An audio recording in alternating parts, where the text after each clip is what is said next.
Okay, so hemodialysis physiologic principles. Okay. We talk about clearance a lot with renal replacement therapies.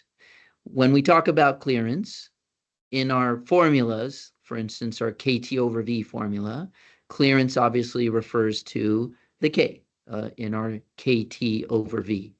So we can calculate K, we can measure K through online sodium conduction measurements, okay? That's called KECN. But we have a variety of ways that we can find K, or we can look at tables of dialysate and blood flow rates to get K.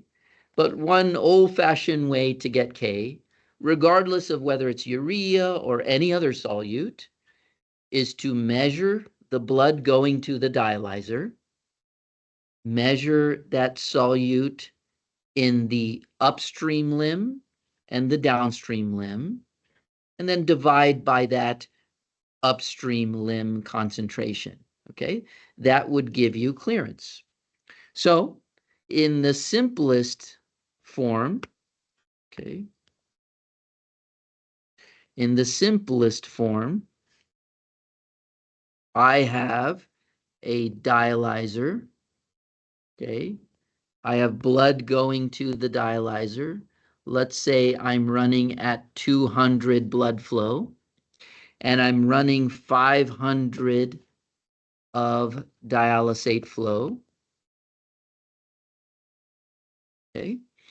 If I measure my urea concentration here, and my urea concentration is, let's say, 70, okay, I'm going to use round numbers. Let's say 100.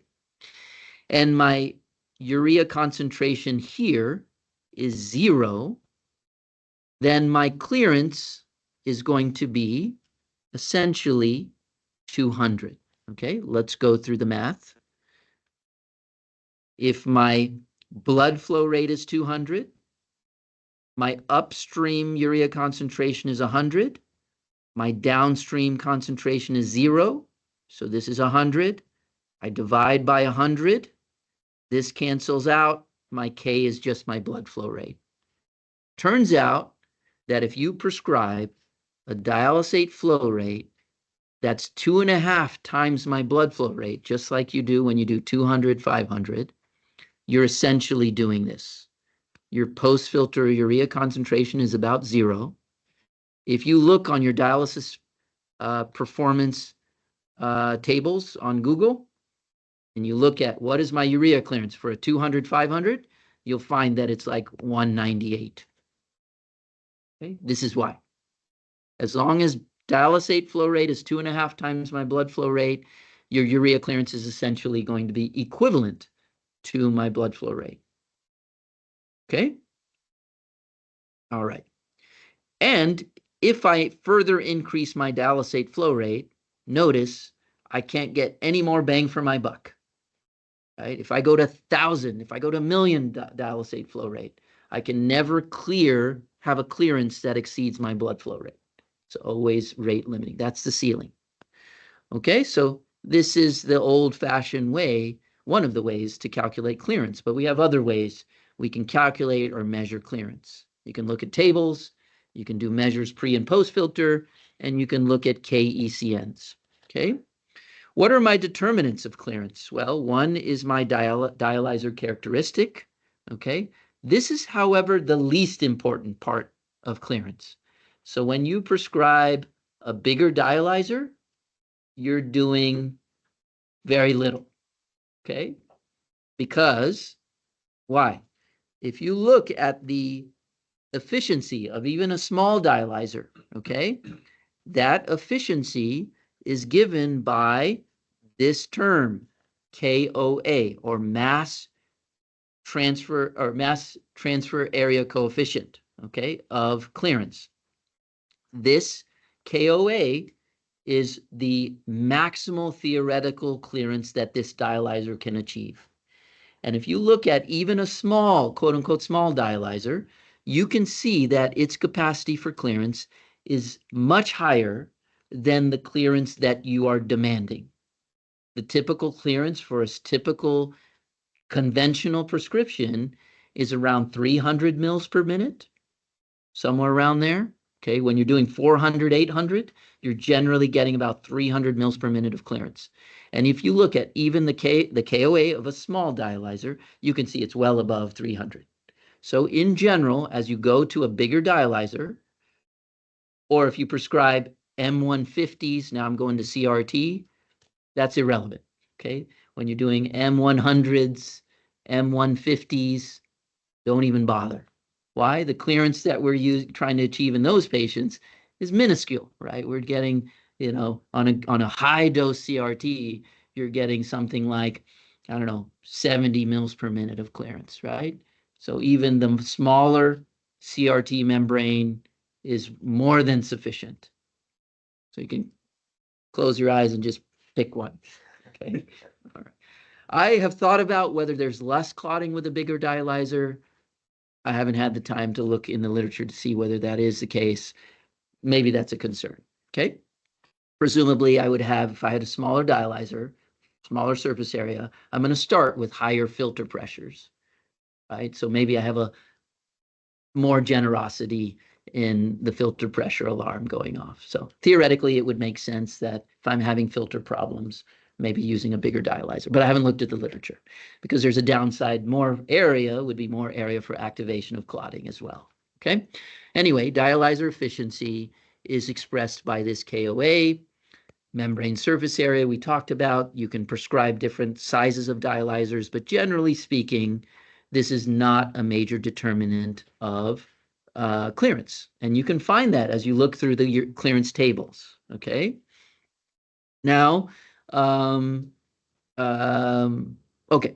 So low efficiency has an arbitrary definition of a KOA less than 500. High efficiency dialyzers, which is really all we use these days, are dialyzers with KOAs that are greater than 600. Okay. KOA, again, is the maximal clearance that you can achieve if I turned up the blood flow and the dialysate flow rate to infinity. It's a calculated value, though. Okay. It's you use calculus to calculate the KOA. All right, dialyzer permeability is another factor that determines some clearance. However, it's most relevant for ultrafiltration rates. Okay, and so that's how it is defined. Permeability is a measure of pore size, and high flux dialyzers, so we've talked about high efficiency dialyzers, and high flux dialyzers, it refers to the pore size. We're using high flux dialyzers, not because we're worried about maximizing water flux. That's easy. We don't generally have pore size limiting water flux in any way. We're using high flux dialyzers to clear some of these middle molecules that would cause dialysis-associated amyloidosis, which we should never see these days because of all dialyzers that we use are high flux. Okay. However, the definition of permeability is based on water flux.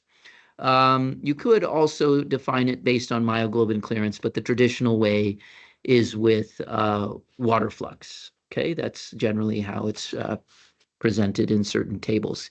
KUF. So if you give me a certain transmembrane pressure, that's the millimeters of mercury, I can pull 15 or less than 15 or more than 15 mils per hour of water for this number of transmembrane pressure.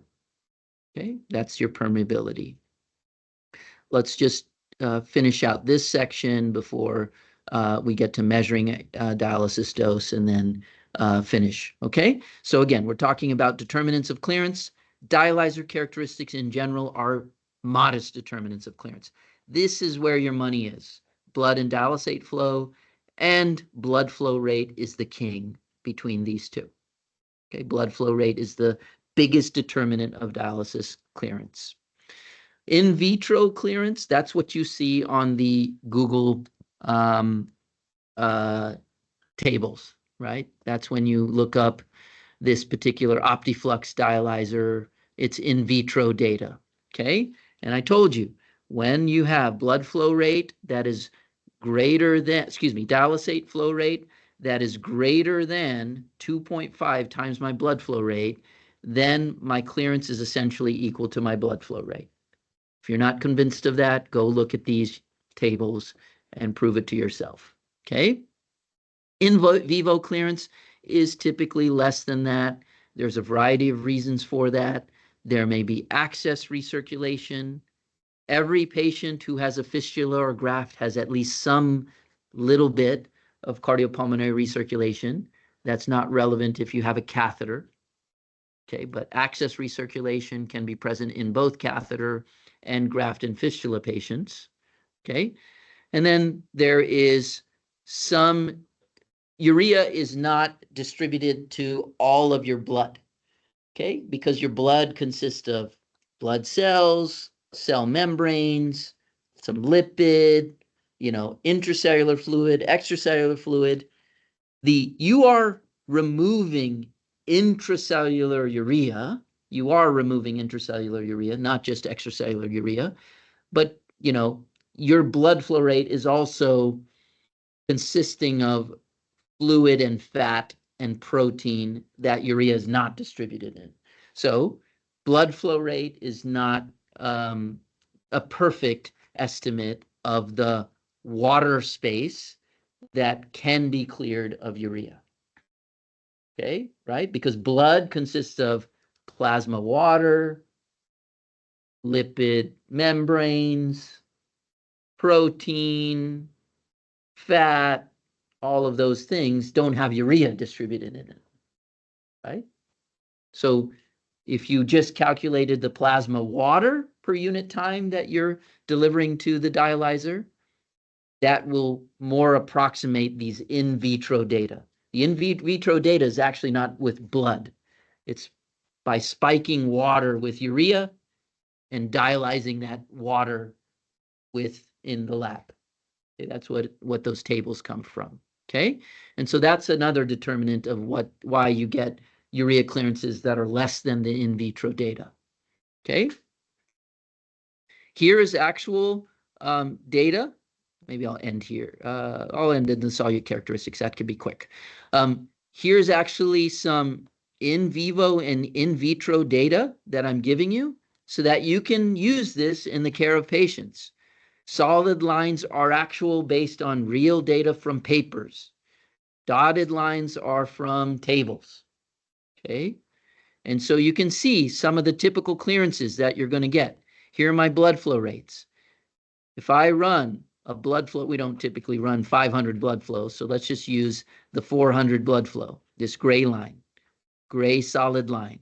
Notice when I'm doing 400 blood flow rate, 800 dialysate flow rate, what are the typical clearances I'm getting? 265. Sometimes you're cranking up blood flow rate to 450. You might get a urea clearance of around 275. So I round this off, so 300 on a good day. Okay, don't expect to get much more than that. When you're running 450 and 800 dialysate, you're not getting much more than that. Notice how flat these are, though. I'm driving home the point that the main determinant of clearance is not your dialysate flow rate going from 500 to 800. See, my blood flow rate my clearances are pretty flat.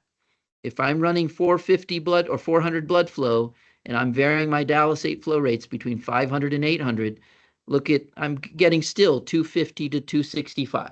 That's why some dialysis companies have this so-called auto flow where they don't ever run 800 blood flow. Their max flow rates on dialysate are 700 to try and save on water costs, water purification costs. Okay, so going up to 800 is, many outpatient dialysis clinics say we're not going to do that. Okay, this auto flow is basically only dialyzing using a dialysate that's a factor of blood flow rate, and that maxes out at around 700. Okay, saving water costs and purification consumables. All right, so here's again real data for 200 blood flow rate. I guess I didn't put my 200 blood flow rate, just my Idealized blood flow rate on your you can see that I'm not getting any more bang for my buck as long as my dialysate flow rate goes beyond 2.5 times my blood flow rate. So if I'm 200, I'm maxing out my clearance when my dialysate flow rate's at 500. I'm not getting any more bang for my buck. Okay, and I'll let you digest the other data lines. Okay, last, this is quick. Again, determinants of clearance. Dialyzer characteristics, blood flow, dialysate flow rates. Remember, blood flow is the more dominant one. Solute characteristics are another factor. This is important as you think about dialyzing people for poisonings, right? If I'm dealing with a small molecule with a low volume of distribution, low protein binding, low lipid solubility, which generally correlates with low volume of distribution. If I have high lipid solubility, my volume of distribution is going to be large. So these two things travel together. Volume of distribution being low would be a low lipid soluble drug. Conversely, if you don't know offhand the volume of distribution, if you know, for instance, that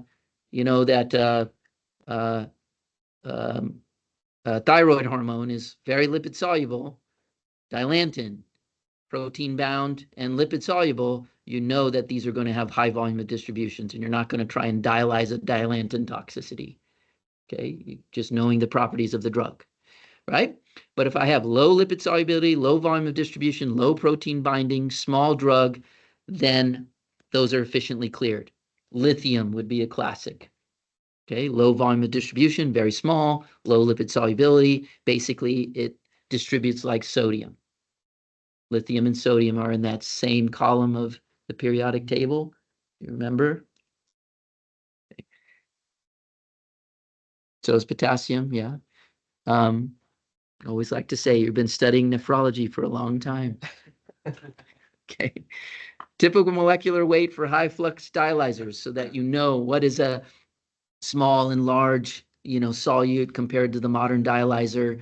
These high flux dialyzers have a molecular weight cutoff of 15 kilodaltons.